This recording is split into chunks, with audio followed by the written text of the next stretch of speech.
성경에는요 이름이 같은데 다른 사람들, 그러니까 동명이인이 많이 있습니다. 그 대표적인 이름이 예수예요. 예수라는 이름의 뜻은 구원이라는 뜻인데요. 이 여호수아, 요시야, 예수와 호세야 이거 다 똑같은 말입니다. 예수하고 똑같은 말이에요. 단지 아람어로, 히브리어로 그리고 헬라어로 표기되었을 뿐 사실은 다 똑같은 단어가 예수, 요호수아, 요시야, 예수와 호세아입니다. 그래서 하나님의 구원을 고대하는 마음이 반영된 이름, 좋은 이름이니까 사람들한테 애용되는 거죠. 그런데 이 동명이인이 이렇게 뭐 세대를 거쳐서 사용되면은 뭐 문제가 없는데, 문제는 같은 시대, 같은 지역에 동명이인이 나올 때는 좀 헷갈리기 시작을 하는 거예요. 그 중에 이제 한 사람이 다른 사람보다, 이 동명이인보다 더 부각이 되면은 자연스럽게 그 사람만 집중이 되어서 그러지 못한 사람들이 괜한 피해를 받을 수 있겠습니다. 그 대표적인 예가 누구냐? 바로 본문에 등장하는 빌립이라는 사람입니다. 제가 좀 부끄러운 고백을 드리자면 얼마 되지 않았어요. 제가 이 본문의 빌립과 예수님의 제자인 빌립을 구별하기 시작한 게 얼마 되지 않았습니다. 예전에는 사역을 하고 강단에 섰었어도 이 두 빌립이 같은 사람으로 생각이 했어요. 그래서 다시 말해서 제자 빌립이 예루살렘 교회에 와서 갑자기 집사로 세워지고, 그리고 집사로 세워진 다음에 전도도 하고 이런 줄 알았거든요. 아마 저하고 비슷하신 분이 계실 건데요. 부끄러워하지 마세요. 저도 그랬어요. 그런데 성경에서 엄연히 보면 이 빌립은 두 사람이에요. 그런데도 불구하고 한 사람처럼 중첩해서 보이는 이유가 뭐냐? 제자 빌립의 모습이 너무 강렬하기 때문이지요. 우리가 다음 주에 와보라 데이를 하는데요. 이 와보라라고 얘기한, 와서 보라고 얘기한 나다나엘 친구들한테 얘기한 이 사람이 누군지 아세요? 빌립이에요.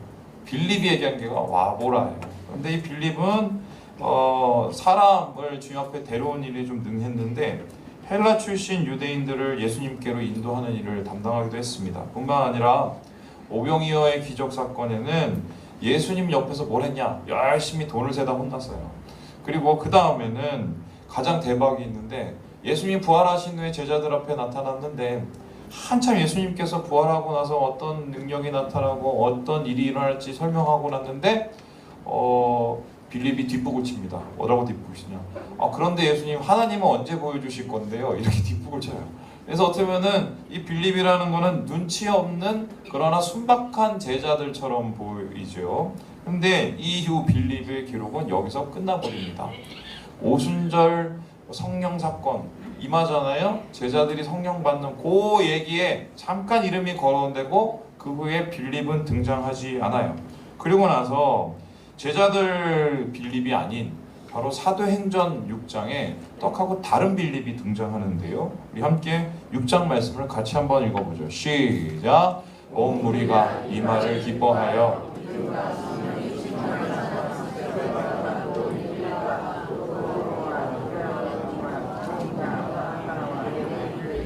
유득에 입교했던 안디옥 사람 니골라를 택하여 사도들 앞에 세우니 사도들이 기도하고. 여러분, 여기에 보면 7사람의 좀 말하기 힘든, 따라하기 힘든 이름들이 나타나는데, 이 사람들이 최초의 안수집사, 예루살렘 교회에서 세운 최초의 안수집사입니다. 근데 여기에서 이 7사람 중에 한 사람, 세워진 한 사람이 바로 빌립이라는 사람입니다. 그래서 추정하기로는 이 빌립이, 이 집사로 세워진 이 빌립이 제자 빌립보다는 나이가 많이 어렸을 것이라고 생각이 됩니다. 그리고 이날 세워진 집사 빌립은 제자 빌립보다 더 큰 일들을 해요. 무슨 소리냐?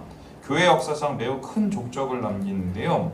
그를 통해서 교회의 새로운 길이 열립니다.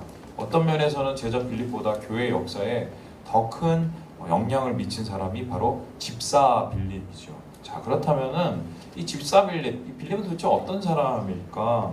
성경에서는 그에 대해서 여러 이야기를 하고 있지만 세 가지의 키워드로 그를 설명할 수 있는데요. 첫 번째 키워드가 뭐냐? 바로 헬라파라는 것입니다. 여러분, 당시 예루살렘 교회는 두 종류의 유대인이 있었습니다. 그냥 본토 유대인과 헬라파 유대인들이었습니다. 헬라파 유대인은 뭔가 우리식으로 좀 설명을 해드리냐면요, 얼굴은 한국 사람인데 말을 하면 영어밖에 못해요. 그러면 교포죠? 그러면 이 사람은 한국 사람이에요? 미국 사람이에요? 애매하죠. 그게 바로 헬라파 사람들입니다. 그래서 헬라파 유대인들은 어떤 이유에서 외국에 살다가 돌아왔어요. 돌아왔는데 그 히브리에서 쓰는 아람어는 하나도 못하고 헬라 말만 했습니다. 그리스 말만 했어요. 그러니까 어떤 의미로는 좀 아웃사이더들이라고 얘기를 할까요? 그래서 헬라 이름이 이 빌립이라는 이 이름이 헬라 이름인데, 이걸 직역하면 뭐냐? 말을 사랑하는 사람, 다그닥 이 말을 사랑하는 사람, 이 빌립이라는 이름이에요. 왜 하고 많은 이름 중에 이 이름을 지었을까? 이 이름이 좀 대중적이었는데요.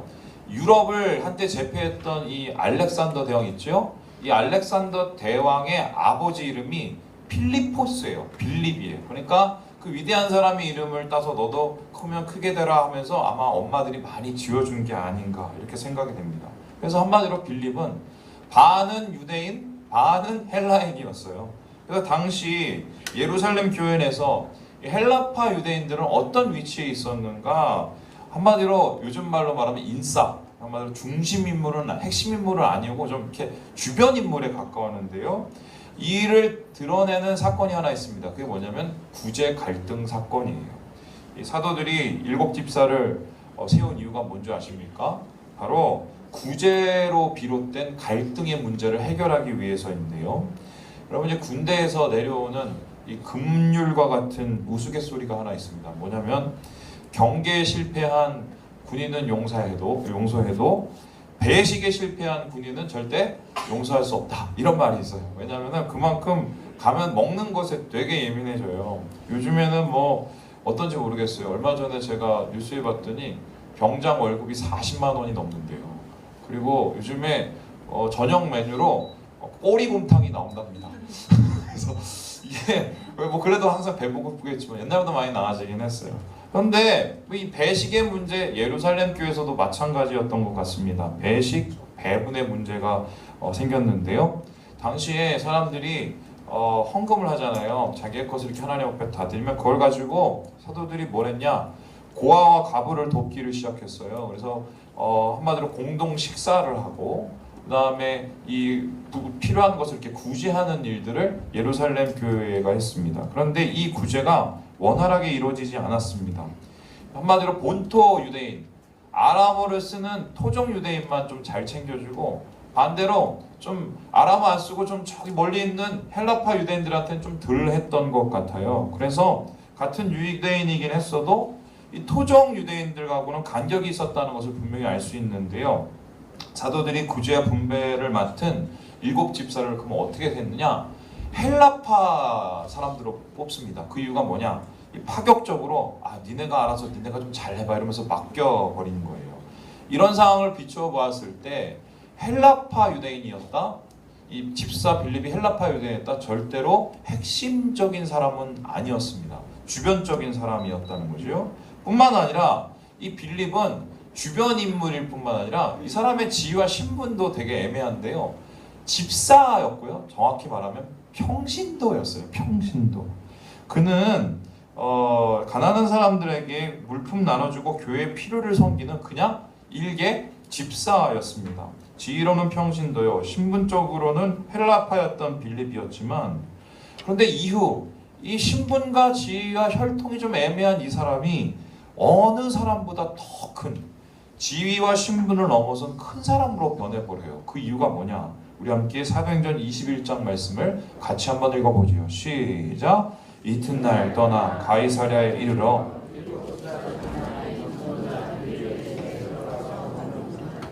이제 과거의 헬라파 유대인 혹은 평신도 집사 이 이름이 사라져버려요. 그리고 빌립은 어떤 사람이 돼버려요? 전도자가 돼버려요. 여러분 이 의미를 잘 모르실 거예요. 성경에 사도행전을 쭉 찾아보세요. 전도자라고 불린 최초의 사람이 누구냐? 빌립입니다. 그래서 빌립이 어떤 사람이냐? 예루살렘 교회, 그러니까 초대교회에서 최초로 예루살렘 외의 지역에 가서 전도를 한 사람이에요. 그러면 이 사람은 어떤 말이 되냐면 예수님 이후에 세우신 최초의 선교사입니다. 성경에서 찾은 최초의 선교사가 누구라고요? 빌립이에요. 신분과 지위와 혈통이 참 별 볼 게 없지만 이 사람이 교회에 이 선교의 길을 열고 전도의 길을 여는 새 역사를 쓰게 되는 것입니다. 당시 예루살렘은 큰 교회가 큰 어려움을 당하고 있었는데요. 베드로와 요한이 공회로 끌려가서 신문을 당하기도 하고, 얼마 있다가는 이 스데반이 복음을 전하다가 돌에 맞아 죽습니다. 그래서 이후에 이 교회 탄압은 점점 더 심해지는데요. 오늘 본문 이제 3절에 보니까 그 탄압을 뭐라고 얘기하냐면 교회를 잔멸했다고 표현을 해요. 잔멸한다는 소리가 무엇이냐? 이 멸치 생각나는데 그거 비슷비슷해요. 이게 뭐냐면은 이 잔멸했다는 단어가 사자나 곰 같은 맹수들이 고기를 찢어 먹을 때 하는 단어예요. 그러니까 지금 이 소위 말해서 권력자들, 소위 말해서 이 종교 지도자들이 이 새로 막 신앙생활 하기 시작한 이 초대교회를 막 갈기갈기 찢어놓고 박해를 하고 있는 거예요. 예루살렘 교회는 박해로 인해서 흩어지기 시작했고요. 교회에는 사도만 남고 교회는 아무도 사라져버린 이런 상황으로 변해버렸습니다. 말 그대로 교회에 큰 위기가 닥치는 거예요. 사도들은 이 위기를 어떻게든 해결을 해야 됐어요. 지금 우리만 남았어. 다 도망가. 우린 핍박이야. 이거 어떻게 해결을 하지? 그런데 막막했습니다. 어떻게 이걸 이겨내야 될지 잘 몰랐어요. 그런데 이때 갑자기 짠하고 드러나는 사람이 있었어요. 그 사람이 누구냐? 바로 빌립이라는 사람이에요. 우리 함께 5절 8절의 말씀을 같이 한번 읽어보겠습니다. 시작! 빌립이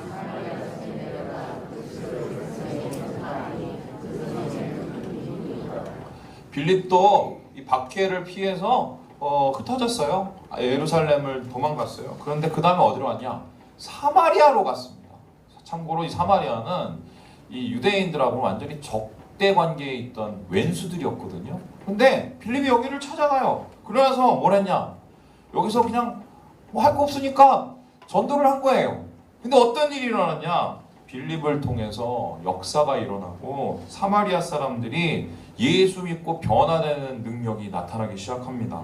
그는 헬라파 유대인 일개 평신도에 불과했는데 이 이후로 사마리아의 말씀을 전한 이후로 바로 교회가 선교의 길이 열리는 새 길이 이루어진 거예요. 살 길이 열린 것이죠. 그래서요, 사도행전 8장은 뭐냐? 사도행전이 아니에요. 이제는 8장 이후로는 사도행전이 아니라 뭐냐면 8장은 빌립행전, 그 후는 바나바행전, 그 후에는 바울행전. 이제는 하나님께서 사도 위에 새로운 사람들을 세워가면서 새로운 교회의 길을 열어가기 시작하는 것이 바로 이 본문의 말씀입니다. 그래서 이에 대해 유상섭 교수라는 분이 다음과 같이 평가를 하는데요. 같이 한번 읽어보겠습니다. 시작! 성령 하나님이 스데반의 순교 이후 평신도 빌립을 세워 사도행전 1장 8절에 명시된 대로 예루살렘과 유대와 사마리아와 땅끝까지 이르러 더욱이 빌립이 가이사랴에 도착했다는 언급으로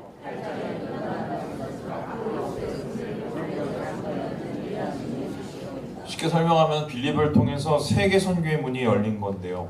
주님이 승천하시기 직전에 제자들한테 당부한 일이 있어. 야, 걱정하지 마. 나 가면 좋아. 성령이 오시거든. 근데 성령이 오면 어떤 일이 일어나냐? 너희가 권능을 받아. 근데 너희들 그 권능 받고 썩히면 안 돼. 뭐예요? 내 증인이 돼야 돼. 복음을 전해야 돼. 어떻게 해요? 온 유대와 예루살렘과 사마리아와 땅끝까지 머물지 말고 좀 떠나가서 복음을 전해. 그러니까 내가 성령을 주고 능력을 주는 거야. 이렇게 얘기를 했어요. 그런데 예수님의 약속대로 진짜 성령이 임했습니다. 두려움에 떨던 제자들이 변해서 능력을 받았어요. 그리고 그 능력을 가지고 교회가 폭발적으로 성장을 하기 시작합니다. 그런데 거기까지였어요. 하나님께서 주신 성령, 하나님께서 주신 권능 가지고 제자들이 뭐라고 했었냐? 그냥 예루살렘에 머물고 갔어요? 안 갔어요? 안 갔어요. 그냥 거기에 머물러만 있는 거예요. 권능을 얻었으나 사마리아도 안 가고 땅끝도 안 갔습니다. 그저 예루살렘에 머물러서 복음을 전했는데요. 여러분, 학자들의 이제 공통된 의견이 왜 예루살렘 교회가 핍박을 당했을까? 여기에 대해서 뭐라고 그러냐? 머물러 있었기 때문이라고 말합니다.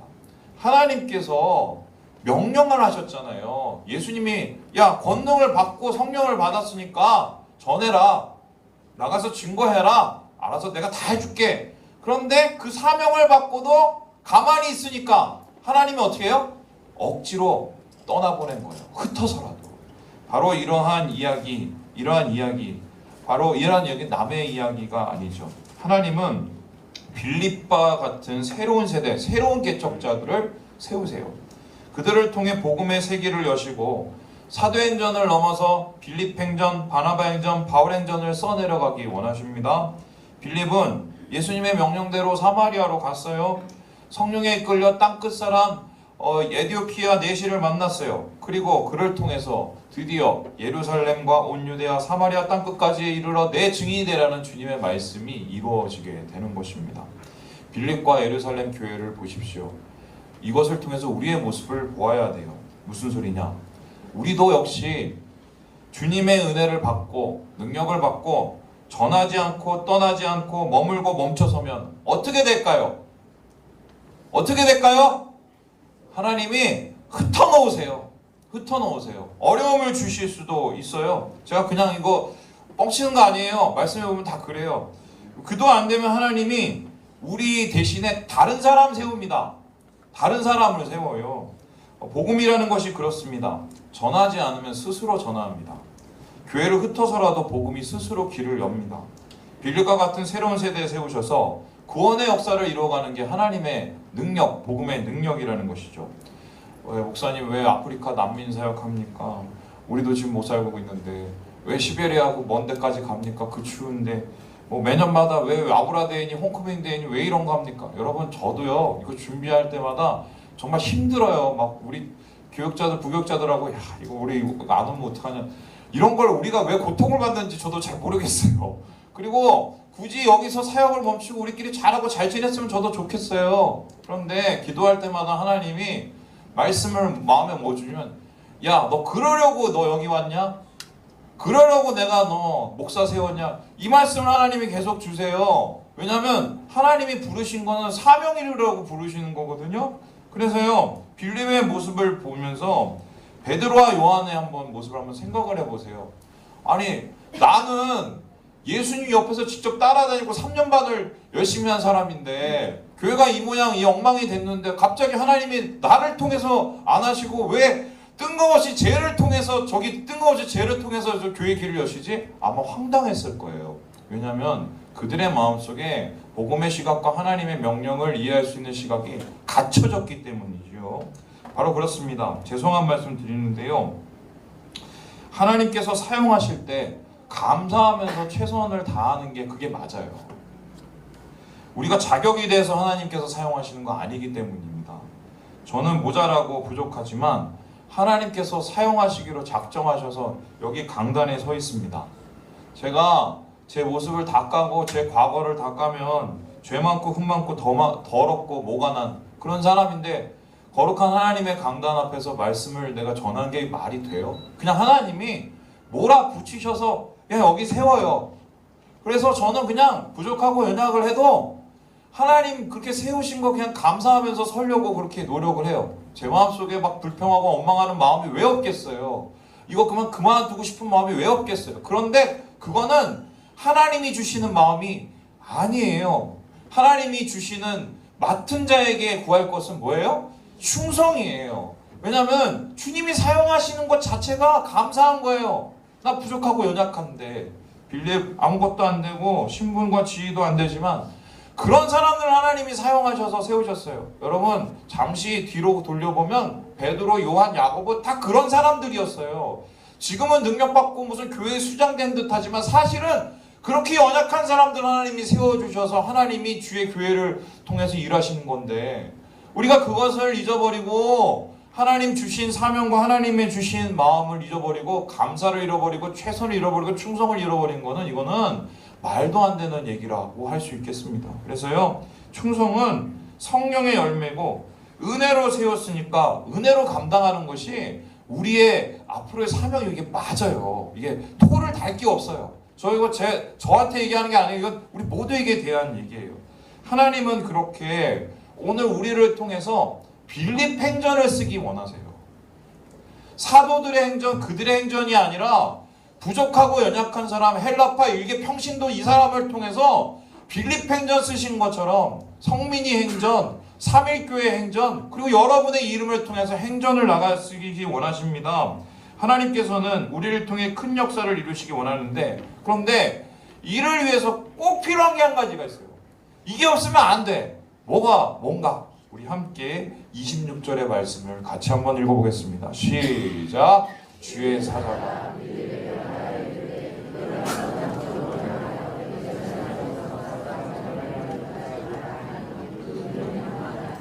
성령님께서 말씀하셨습니다. 야, 빌립아, 야, 털고 가. 근데 사마리아에서 막 있다가 갑자기 확 털고 가요.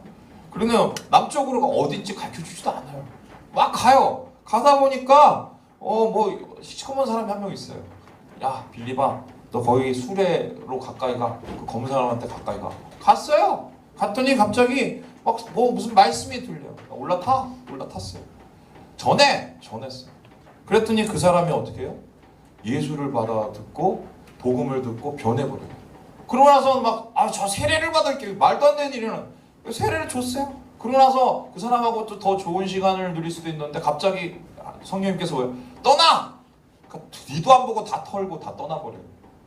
그러면 그리고 나서 빌립이 이 복음을 전하는 복음의 전도자로 보내버려요. 자, 그렇다면은 우리가 빌립과 같은 사람으로, 빌립 행전으로 하나님이 사용하시는 사람으로, 능력의 사람으로 사용되기 위해서 진짜 필요한 게 뭐겠어요? 순종이에요. 여러분, 왜 하나님이 쟤는 사용하고 나는 사용 안 해? 하나님이 쟤는 저 크게 쓰시고 나는 그게 뭔진 잘 몰라요. 하지만 중요한 거 하나는 준비됨이 없이는 하나님이 사용하실 수 없어요. 준비됨은 뭐냐? 온전한 순종이에요. 온전한 순종. 그래서요, 하나님께서 빌립을 사용하실 때 세계 선교의 문을 여실 수 있었던 이유가 그냥 순종하는 사람이었기 때문이에요. 모든 면에서 부족한 사람이었지만 능력으로 따지면 베드로가 낫고 신분과 지위로 따지면 예수님 동생 야고보가 낫지만 하나님께서는 다름 아닌 빌립을 택하신 이유, 그가 순종했기 때문이에요. 순종했기 때문이에요. 여러분, 순종이 무엇입니까? 듣고 행하는 것입니다. 우리는 들을 수도 있고 행할 수도 있는데 들은 대로 행하는 것은 쉽지가 않습니다. 왜냐하면 그 간격에 우리의 생각, 우리의 판단, 우리의 자아, 우리의 자존심이 걸려있기 때문입니다. 빌립이 생각했을 때 한번 생각해 보세요. 야, 사마리아로 가. 주님, 거기 우리랑 완전히 1000년 동안 왼수들이에요. 제가 가서 말을 전한다고 그 사람들이 돌아오겠어요? 자기 생각에 따지면 이건 말도 안 되는 일이에요. 그런데 하나님이 가라고 하니까 사마리아로 갑니다. 경계를 넘습니다. 그리고 빌립의 생각에 야, 저 흑인한테 말씀을 전해. 주님, 저 사람은 이방인에다가 고자예요. 고자는 한마디로 흠결이 있어서 부정한 사람으로 여긴 사람이었는데 제가 가서 스스로 더러워지라고요? 자기 생각에 자기 판단에 따르는 건 말이 안 되는 얘기예요. 그런데 빌립은 그냥 했어요. 들은 대로 행했어요. 하나님이 말씀하시니까 듣는 대로 행하는 것, 그것이 바로 능력이에요. 순종이 능력이에요. 순종하면 능력이 생겨요. 왜냐하면 순종하면 하나님이 일하시기 때문입니다.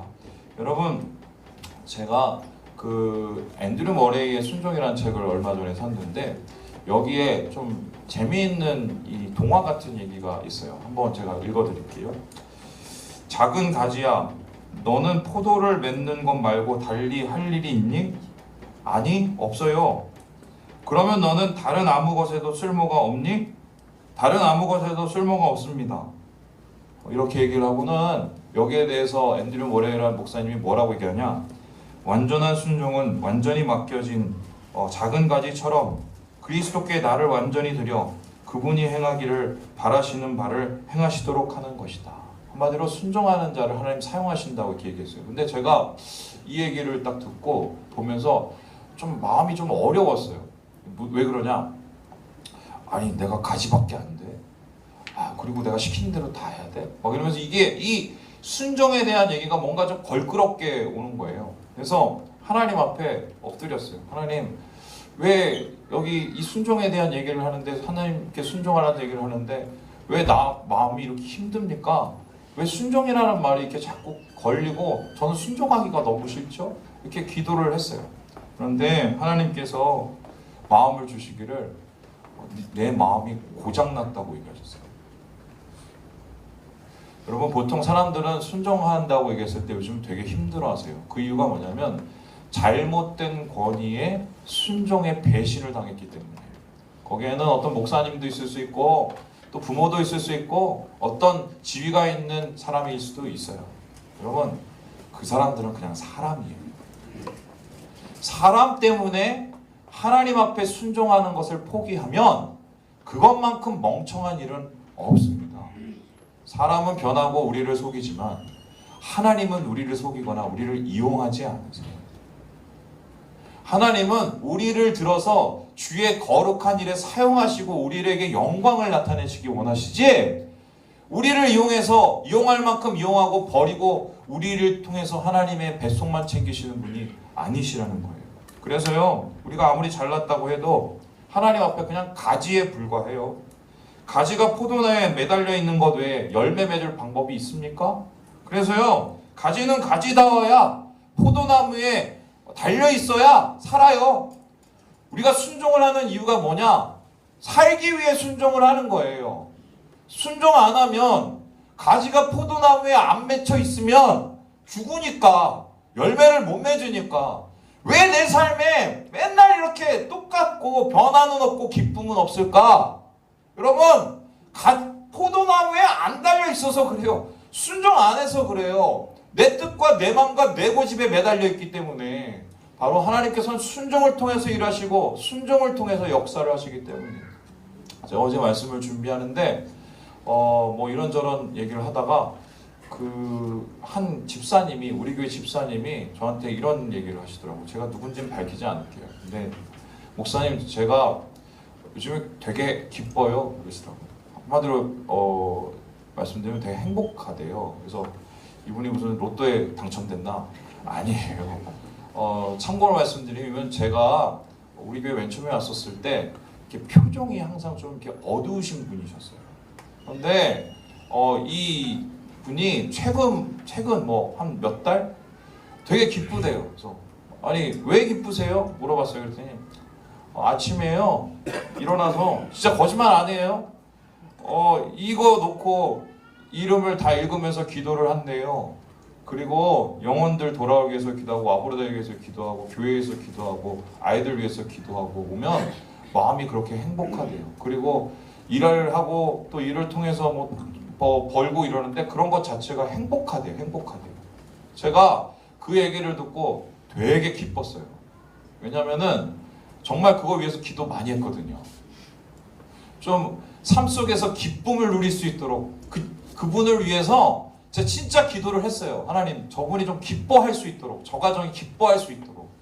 그런데 하나님께서 그 가정 가운데, 그분 가운데 그런 기쁨을 부어주셨어요. 뭐를 통해서요?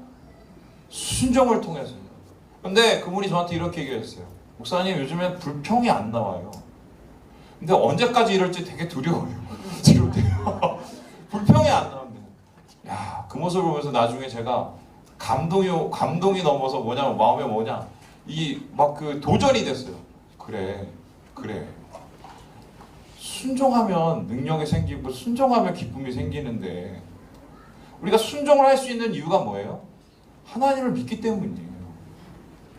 사람을 믿기 때문에 사람에 순종하다가 망했지만, 하나님을 믿어서 하나님께 순종함으로 우리는 능력을 얻고 하나님이 주시는 기쁨을 얻지요. 그래서요, 순종이라는 것, 바로 살기 위해서 순종하고, 믿기 때문에 순종하고, 열매 맺기 위해서 순종을 합니다. 순종은 바로 능력이기 때문입니다.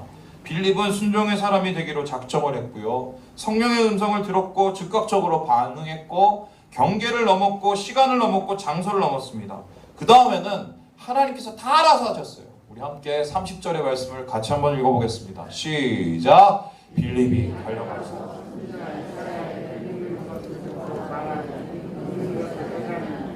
여러분, 이 말씀이 어떤 사람, 저는 이거 보면 진짜 기가 막혀요. 왜냐면 외국인이 우리나라에 뭐 방글라데시 사람이 길을 가는데 저를 만나게 했다고 한번 쳐봐요. 그런데 그 사람이 하필이면 성경을 읽는데 요한복음 3장 16절을 읽고 있는 거야. 그러더니 이게 무슨 뜻이에요? 하고 물어보는 거하고 똑같은 거예요. 그 당시에 요한복음 3장 16절하고 비슷한 게 이사야서 53장인데 그 말씀이 하필이면 예수 그리스도에 대해서 증거하는 말씀인데 그때 하필이면 그 타이밍에 빌립이 거기 갔었을 때 하나님께서 그 말씀을 읽게 하시고 빌립을 통해서 복음을 선포하게 하신 거. 결론이 뭐예요? 빌립은 순종했고요. 나머지는 누가 다 하셨어요? 하나님이 다 하신 거예요. 다 하신 거예요. 마찬가지입니다. 왜 하필 거기에 있었을까? 왜 하필 거기에서 만났을까? 왜 하필 그 말씀을 읽고 있었을까? 하나님이 그 영혼을 변화시키시기 위해서 그토록 노력하고 계셨기 때문에 밀밭에 휘어져가는 곡식은 엄청 많은데 이제 그것을 베기만 하면 되는데 그것을 벨 사람은 없으니 하나님이 순종의 사람을 찾으시고 빌립을 찾으시고 그를 통해서 그 먼 곳을 가는 이디오피아 사람을 만나게 하시고 주의 길을 여신 것, 바로 오늘의 말씀의 중요한 포인트겠습니다. 목사님, 저는 낯을 많이 가려서요, 전하는 것이 저는 잘 안 되는 사람이에요. 여러분, 담대함으로 전도를 하는 게 아니라고요, 순종함으로 전도를 하는 거예요. 순종하다 보면 담대해져요. 목사님, 저는 하나님께서 말씀하시면 다 합니다. 근데 말씀을 안 하세요. 여러분, 말씀을 안 하시는 게 아니라 내 생각과 내 말로 머릿속에 다 채워져 있는 거예요. 하나님 말에도 모르는 거예요.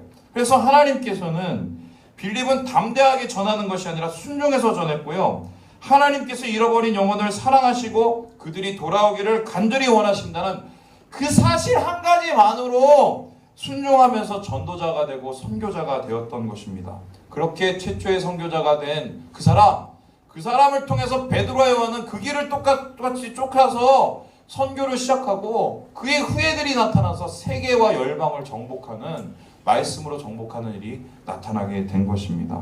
여러분, 말씀을 마칩니다. 순종에는 때가 없어요. 순종에는 경계도 없어요. 순종에는 다른 이유도 없어요. 하나님은 그냥 듣고 행하는 자를 통해서 일하세요. 귀를 열어보세요. 하나님이 지금 우리에게 무엇을 원하시는지, 오늘 나에게 하나님께서 무엇을 원하시는지, 나의 안에 갇혀서 머물고 슬퍼하며 괴로워하시는 것을 원하시는지, 주의 사명을 듣고 순종하는 자로 따라 하나님의 능력을 행하는 자로 원하시는지, 오늘 이러한 하나님의 순종하는 자들 주님이 상 주신다고 말씀하시는데요, 바울은 이렇게 그것을 얘기하고 우리에게 전합니다. 우리 빌립보서 말씀 읽고 말씀을 마치겠습니다. 시작! 그러므로 나의 사랑하고 사모하는 형제들, 나의 기쁨이요 면류관이 사랑하는 자들아, 이와 같이 주 안에 서라. 지난주에 왜 그런지는 잘 모르겠는데 저한테 되게 신기한 일이 있었어요. 이제 무슨 소리냐면 결혼한다고 청년 2명이 찾아왔어요. 저 교회에서. 그래서 목사님 결혼해요. 그래서 아 그래, 니네들이 신고하러 왔구나. 또 10만 원 준비했구나. 근데 이 친구들이 와서 그냥 얘기한 게 아니라, 목사님 그때 목사님한테 그 이상한 편지 쓴 그 친구 있죠. 저 그 전에 사역했던 교회에 떠났을 때 저한테 그 악성 욕 빼고 다 쓴 편지를 보낸 친구가 있어요. 제가 누군지도 알아요. 그 친구 때문에 제가 마음이 되게 아팠어요. 그 친구를 변화시키려다가 제가 변화당할 그 정도였어요. 근데 그 얘기하고, 목사님 그 친구가 되게 미안해해요. 미안해요. 갑자기 제가 마음이 막 되게 막 무너지더라고요. 그러고 나서 그날 집에 가서 잤어요. 새벽에 깼어요. 근데 갑자기 카톡이 날라왔어요. 미국에서 카톡이 하나 날라왔어요. 근데 딱 열어봤더니 무슨 PDF 파일이라고 장문의 편지가 날라온 거예요. 그래서 제가 그 편지를 열어봤어요. 목사님이 너무 많이 생각이 납니다. 목사님 말씀 너무 많이 듣고 싶고 보고 싶고, 목사님과 함께한 시간이 너무 행복했고 그때가 굉장히 행복했습니다. 지금 제 자랑하는 거예요. 그런데 그 얘기를 딱 듣는데 갑자기 막 천국이에요. 천국이에요. 그래, 내가 5년 동안 그렇게 사역한 걸 하나님이 이렇게 사용하시는구나. 허튼 일이 아니었구나. 천국이에요. 여러분, 바울이 이 마음으로 버틴 거예요. 순종하는 자들에게 열매가 뭔지 아세요? 순종의 열매를 통해서 기쁨을 누리는 거예요. 내가 주님의 뜻에 따라서 던진 누군가에 대한 그 작은 말을 통해서 열매 맺으시는 하나님, 위로하시는 하나님, 나를 사용하시는 하나님. 여러분, 다른 말 안 하겠습니다. 순종하시고 능력을 누리시고 전하시고 은혜를 누리시는 사랑하는 우리 모든 형제 되시길 주님의 이름으로 축원합니다. 기도하겠습니다.